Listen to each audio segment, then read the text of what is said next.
بسم اللہ الرحمن الرحیم۔ حضرت آدم کے دو بیٹے تھے، ایک کا نام قابل اور دوسرے کا نام حابل تھا۔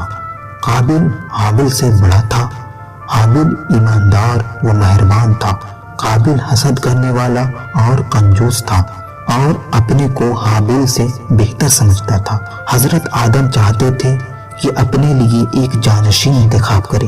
ایک دن دونوں کو آواز دی اور کہا کہ خدا کے لیے کوئی چیز قربانی کرو۔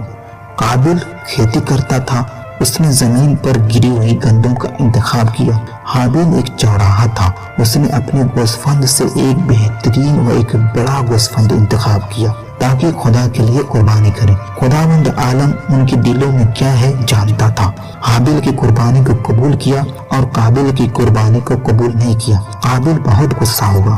حابل نے اپنے بھائی سے کہا، تم جان لو کہ خداوند ہمیشہ با ایمان لوگوں کی قربانی قبول کرتا ہے۔ اگر کوئی خدا پر ایمان نہیں رکھتا تو معلوم ہو جاتا ہے کہ اس کی قربانی خدا کے لیے نہیں ہے بلکہ غیر کے لیے ہے۔ لیکن قابل کا غصہ کم نہیں ہوگا اور حابل کو کہا کہ میں تمہیں مار ڈالوں گا۔ حابل نے کہا، انسانوں کو مارنا بہت بڑا گناہ ہے، اگر ایسا کام کرو گے تو خدا کبھی تمہیں معاف نہیں کرے گا۔ قابل حابل کی بات نہیں سنی بلکہ شیطان کی پیروی کی اور حابل کو مار دیا۔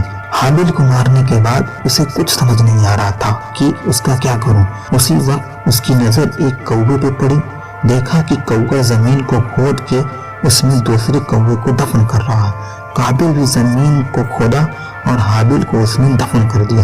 خداوند عالم نے حضرت آدم کو دوسرا ایک بیٹا عطا کیا، اس کا نام شیش رکھا۔